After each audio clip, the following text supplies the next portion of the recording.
Olá, estamos então aqui para mais um vídeo, neste caso para esta nossa série, e hoje vamos falar sobre o ciclo for each. No vídeo passado falámos também sobre um ciclo, neste caso o ciclo for, ou seja, o vídeo de ontem, e hoje vou repetir novamente o que é um ciclo e depois explicar o que é o ciclo for each. Ok.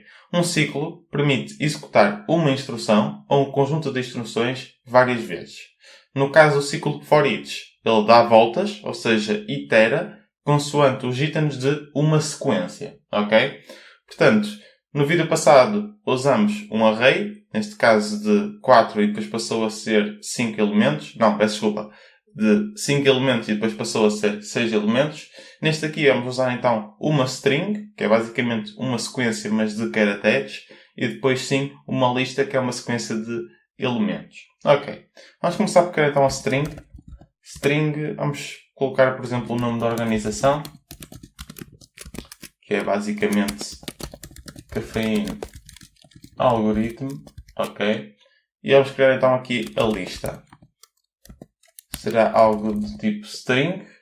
Vamos chamar de, por exemplo, pode ser países. É igual a new list, ou seja, nova lista. E atenção que na lista também podemos colocar diretamente os dados. Quando eu expliquei as listas não fiz isto, não coloquei diretamente os dados, mas pode-se fazer tal como nos arrays. Ok. Portugal, Brasil, mais a Espanha, a França. Isto é o bom das listas. Não há qualquer tipo de limite como nos arrays. Ok? Podemos colocar o que nós quisermos. E pode ser Austrália. Austrália. Ok. Portanto, temos então a nossa variável tipo string criada, que é a organização que contém, ou seja, toma o valor de cafeína algoritmo. E depois temos então a nossa lista de strings, que é correspondente então a 6 países. Neste caso, Portugal, Brasil, Espanha, França, Itália e Austrália. Ok. Agora vamos fazer o seguinte. Vamos então criar um ciclo for each. E como é que nós fazemos isso? Basicamente, temos que escrever for each, ok? Novamente, colocar 2 tabs e então o ciclo é criado automaticamente. Ok. Esta parte aqui do var eu vou explicar mais tarde num próximo vídeo que vai sair, que é basicamente o título mais sobre strings, ok? Pelos vistos será o vídeo número 30, penso eu, ok? Portanto, eu vou ignorar isto. Vocês peço que façam o mesmo, ok? E vamos colocar então diretamente do tipo char, porque basicamente vamos estar a ler cada caractere da palavra, ou seja, não é uma palavra, são duas, ou seja, da variável organização.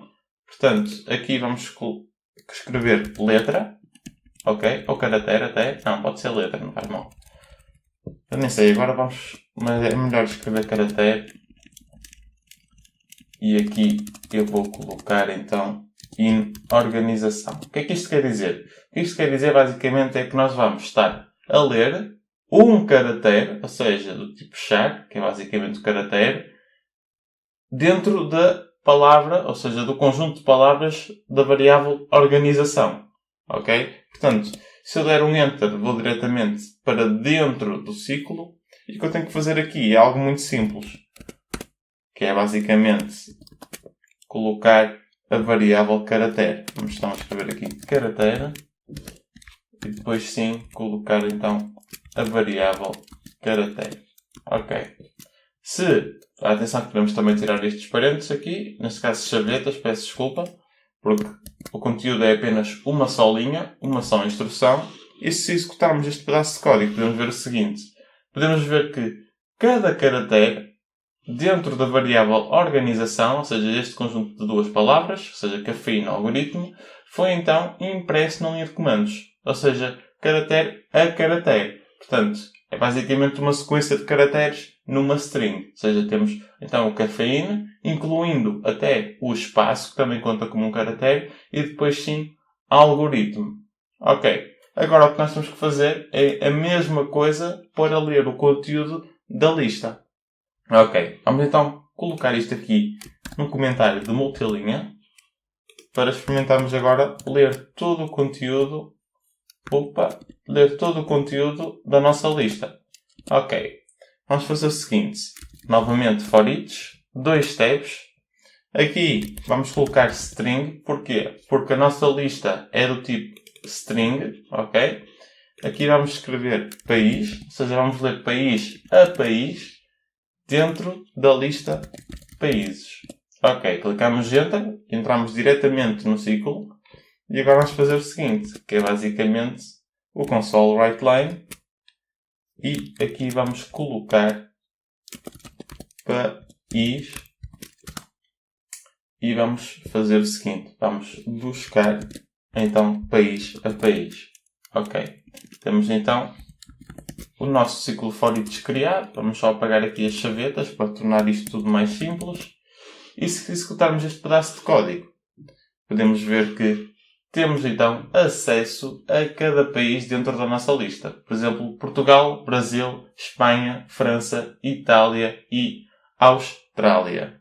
Ok. Portanto, se eu colocar aqui um novo elemento, por exemplo, Índia, eu vou executar este pedaço de código e podemos ver que temos então um novo país que é a Índia.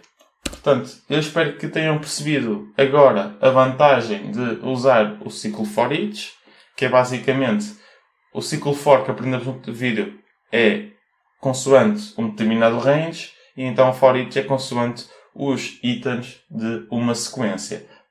Neste vídeo falamos sobre uma sequência de caracteres pertencente a esta string com o nome organização e depois sim a uma outra sequência que é basicamente a nossa lista de países. Ok? Portanto, no dia da manhã vamos falar sobre o ciclo while e do while, por isso não percam. Vamos lá então e happy coding!